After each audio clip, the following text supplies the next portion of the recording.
Il était une fois, dans une forêt magnifique où les arbres touchaient presque le ciel, vivait un petit ours brun nommé Barnabé. Barnabé n'était pas un ours comme les autres. Il adorait le miel plus que tout au monde et il rêvait jour et nuit de découvrir le légendaire trésor du miel dont parlaient les anciens de la forêt. Un matin ensoleillé, alors que Barnabé se réveillait dans sa grotte douillette, il entendit un vieil écureuil raconter une histoire fascinante à ses petits-enfants. « Le trésor du miel existe vraiment, disait le grand-père écureuil de sa voix tremblante. Il se trouve quelque part dans la forêt, caché par les abeilles les plus sages.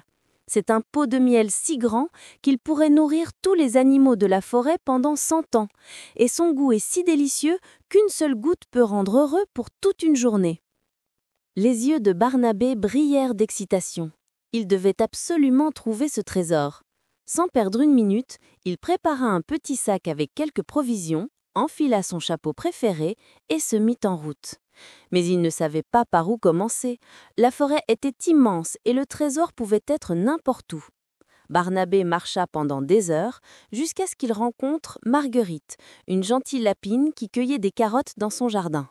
« Bonjour Marguerite, dit Barnabé joyeusement. Sais-tu où je pourrais trouver le trésor du miel ?» La lapine réfléchit un instant, ses longues oreilles se dressant au-dessus de sa tête.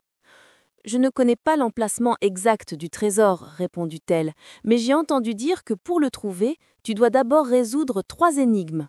La première énigme t'attend près de la rivière chantante. Va vers l'est jusqu'à ce que tu entendes le doux murmure de l'eau. » Barnabé remercia son ami et se dirigea vers l'est. Il marcha longtemps, traversant des clairières fleuries et des bosquets ombragés.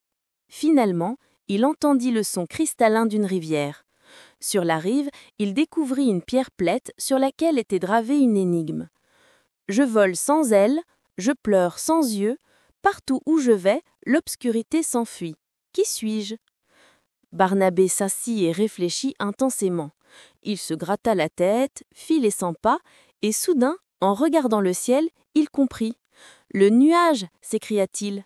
Mais rien ne se passa. Il réfléchit encore. Puis, en voyant son ombre sur l'eau, il eut une révélation. « La lumière, c'est la lumière du soleil !» À l'instant où il prononça ces mots, la pierre se retourna magiquement, révélant une flèche dorée pointant vers le nord. Notre petit ours suivit la direction indiquée avec enthousiasme. Le voyage le mena à travers une partie de la forêt qu'il n'avait jamais explorée auparavant. Les arbres ici étaient plus anciens, leurs troncs couverts de mousse émeraude. C'est là qu'il rencontra Oscar, un hibou sage perché sur une branche haute.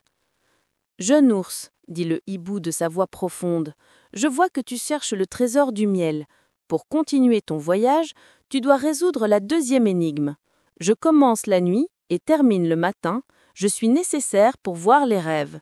Qui suis-je » Barnabé fronça les sourcils. Cette énigme était plus difficile que la première. Il pensa aux étoiles, à la lune, aux animaux nocturnes. Puis il se revint des mots « voir les rêves » et tout devint clair. « Le sommeil !» répondit-il avec confiance. Oscar ulula d'approbation, et ses grands yeux jaunes brillèrent dans la pénombre. « Bien joué, jeune aventurier. Maintenant, dirige-toi vers la colline des fleurs bleues.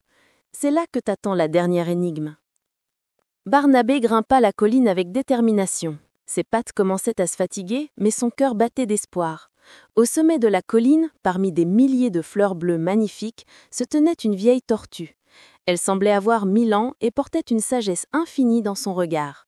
« Bienvenue, Barnabé, dit la tortue d'une voix douce. Je t'attendais. Voici la dernière énigme, et elle est la plus importante. Je n'ai ni début, ni fin, mais je contiens tous les moments. Les rois me cherchent, les sages les comprennent, les enfants le vivent sans y penser. Qui suis-je » Barnabé s'assit et réfléchit intensément. Il se gratta la tête, fit les 100 pas, et soudain, en regardant tout autour de lui, en sentant le moment présent, il comprit. « Le présent, c'est le moment présent !» exclama-t-il. La tortue sourit largement. « Tu as bien répondu aux 3 énigmes, petit ours, mais avant de te révéler où se trouve le trésor, je dois te poser une question. Pourquoi cherches-tu ce trésor ?» Barnabé réfléchit honnêtement. « Au début, je voulais juste manger tout ce miel délicieux moi-même, admit-il. Mais pendant mon voyage, j'ai rencontré Marguerite, Oscar et toi. j'ai vu tant de beauté dans la forêt et j'ai réalisé quelque chose d'important. Si je trouve le trésor, je veux le partager avec tous mes amis de la forêt pour que chacun puisse goûter ce bonheur. » Les yeux de la tortue s'illuminèrent de Protiera. « C'est exactement la bonne réponse, Barnabé. Le vrai trésor n'est pas seulement le miel, mais le cœur généreux avec lequel on le partage. Maintenant, regarde autour de toi attentivement. » Barnabé observa les fleurs bleues attentivement.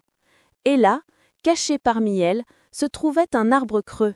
À l'intérieur, il découvrit le pot de miel le plus grand et le plus magnifique qu'il ait jamais vu. Il brillait comme de l'or liquide sous les rayons du soleil couchant. Mais Barnabé ne le garda pas pour lui. Il organisa une grande fête dans la forêt et invita tous les animaux.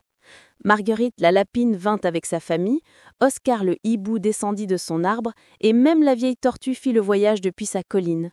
Tous goûtèrent au miel merveilleux et comme l'avait dit la légende, ils furent remplis de bonheur. Ce soir-là, alors que les étoiles commençaient à briller dans le ciel, Barnabé réalisa qu'il avait trouvé quelque chose de plus précieux que le miel. Il avait découvert la joie du partage et s'était fait de véritables amis.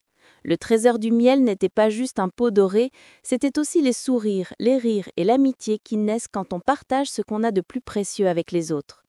Et depuis ce jour, Barnabé devint le gardien du trésor du miel, s'assurant que chaque animal de la forêt puisse en profiter et raconter son aventure à tous ceux qui voulaient l'entendre, rappelant que les plus belles découvertes sont celles qu'on partage avec ceux qu'on aime.